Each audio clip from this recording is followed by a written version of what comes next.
Hello, dear friends. I welcome you all on my YouTube channel. So, today we will discuss the guest paper of economics for class 12th. Before discussing the guest paper, I request all of you kindly subscribe this channel. And आपको model paper भी दिखाऊंगा पहले, क्योंकि आपको pattern पता होना चाहिए कि एग्जाम आपका किस एंगल से होगा, कौन सा पैटर्न उसमें होगा, कितने मार्क्स का होगा। पहले हम तो हमारा जो मॉडल पेपर है वो इस एंगल से है। हमारे पास दो सेक्शन है, section A that is micro economics and section B that is macro economics. Section A में आपके 50 मार्क्स है, सेक्शन बी में आपके 50 मार्क्स है। सेक्शन ए में आपके चार तरीके के क्वेश्चन है, very short, short, medium long and long. Similarly section B में आपके very short, short, medium and long. Medium में आपके 70 वर्ड्स तक लिखने हैं और लॉन्ग में आपके 100 वर्ड्स तक मैक्सिमम लिखने हैं। सिमिलरली शॉर्ट में आपका छोटा सा ही लिखना है, वेरी शॉर्ट में कुछ भी एक लाइन में लिखना है। ठीक है। सो जो आपके शॉर्ट आंसर टाइप क्वेश्चन है वो आपके 5 क्वेश्चन आ जाएंगे। जैसे यहाँ सेक्शन ए में माइक्रो इकोनॉमिक्स में ऐसे है। ठीक है, देखो, एक क्वेश्चन का एक मार्क्स, दूसरे का दूसरा। जैसे यहाँ what is meant by utility, what is meant by price elasticity, define fixed cost, what does supply become more easilier, what is micro economics about, define marginal utility etcetera. ये आपके question आ गए। ठीक है, 5 क्वेश्चन है। तो छठा फिर इसने और वाला मीडियम वाला दिया, फिर लॉन्ग दिया। ठीक है, तो दूसरे टाइप के क्वेश्चन जो है यहाँ दिया गया हो वो है शॉर्ट आंसर टाइप, जो क्वेश्चन नंबर 6 से 10 तक और बी सेक्शन में 22 से 26 तक, क्योंकि आपके 30 क्वेश्चन आ जाएंगे और गेस्ट पेपर में भी मैंने ऑलमोस्ट 30 क्वेश्चन रखे हैं। ठीक है, 6 से 10 तक, 22 से 26 तक आपके शॉर्ट आंसर टाइप क्वेश्चन है। आपकी कितने क्वेश्चन आ जाएंगे, इसमें भी आपके 5 क्वेश्चन आ जाएंगे, ईच कैरिंग 3 मार्क्स, हो गए 15 मार्क्स। ठीक है, जो थर्ड टाइप के क्वेश्चन है वो मीडियम टाइप के हैं। वो आपके सेक्शन ए में 11 से 13 तक कितने, 3 क्वेश्चन है। सिमिलरली सेक्शन बी में 27 से 29 तक 3 क्वेश्चन है, ईच कैरिंग 4 मार्क्स, ऑप्शनल है। सो हो गए 12 मार्क्स। जो लास्ट वाला लॉन्ग क्वेश्चन जो आ जाएगा सेक्शन ए में 14 से 16 तक 3 क्वेश्चन। सिमिलरली सेक्शन बी में 30 से 32 तक आपके कितने आ जाएंगे, 3 क्वेश्चन आ जाएंगे, ईच कैरिंग 6 मार्क्स, हो गए 18 मार्क्स। सो सेक्शन ए में बन गए हमारे 50 मार्क्स, सेक्शन बी में हमारे बन गए 50 मार्क्स। अच्छा, अगर हम थोड़ा बहुत आप क्वेश्चन देखेंगे मॉडल पेपर में कौन कौन से क्वेश्चन है। क्वेश्चन 7 जो आर वाले है, फिर state any 3 factor affecting demand for a community by consumer, उसका आर आ गया। Similarly 8th question explain the concept of fixed cost with the help of table and diagram, और यहाँ इसका है explain the concept of variable cost and help of table and diagram. Similarly 9th question, similarly आपका 10th question यहाँ। ठीक है, जैसे यहाँ discuss the concept of opportunity cost with an example, 3 marks का जो मैंने बोला, 3 क्वेश्चन आ जाएंगे 3-3 मार्क्स के, ए में भी बी में भी। अच्छा, अब हम लॉन्ग पे आ जाएंगे। जैसे यहाँ 6 marks, define T R, A R, M R, discuss the relationship between A R and M R, उसका आर है explain the marginal and average revenue curve of a firm under perfect competition and monopoly. अब B section जो है जैसे ये macro economics का है, सिमिलरली वही वाला पैटर्न आपका आ जाएगा, वही क्वेश्चन है। ठीक है, फर्दर अगर आपको ये मॉडल पेपर चाहिए, मैं ये अटैच रखूंगा नीचे दिए गए लिंक के साथ।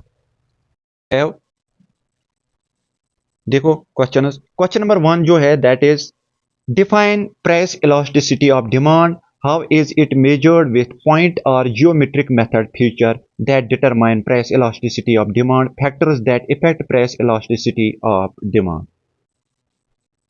Question number 2 that is various categories and degrees of price elasticity of demand. Question number 3 what is various determinants of demand. Question number 4 law of supply and factors which determine supply. How is elasticity of supply measured by geometric method. Question number 5 law of variable proportion with the help of total products and marginal products. Question number 6 define monopoly, monopolistic competition and characteristic features of monopolistic competition. Question number 7 equilibrium price and how is equilibrium price determined by forces of market, demand and market supply.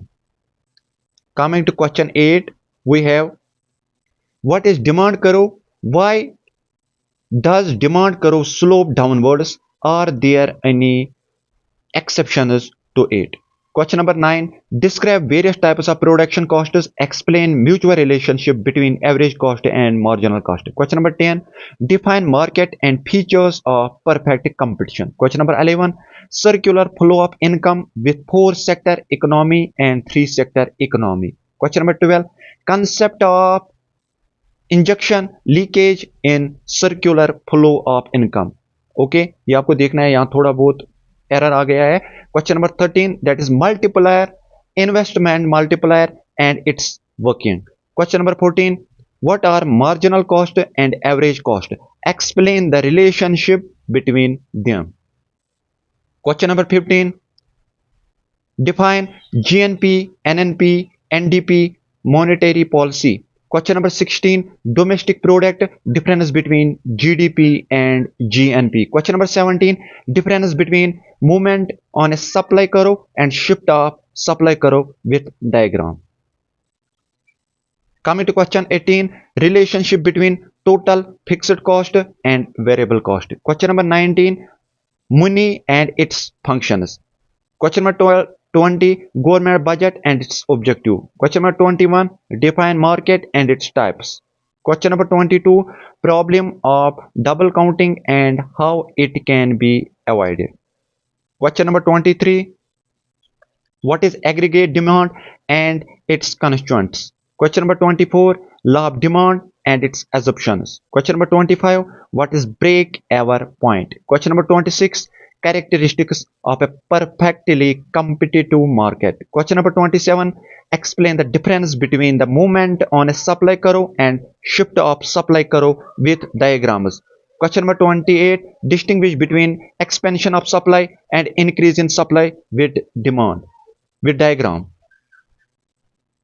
Question number 29, describe various types of production costs. Explain mutual relationship between average cost and marginal cost. Question number 30, define perfect competition. How is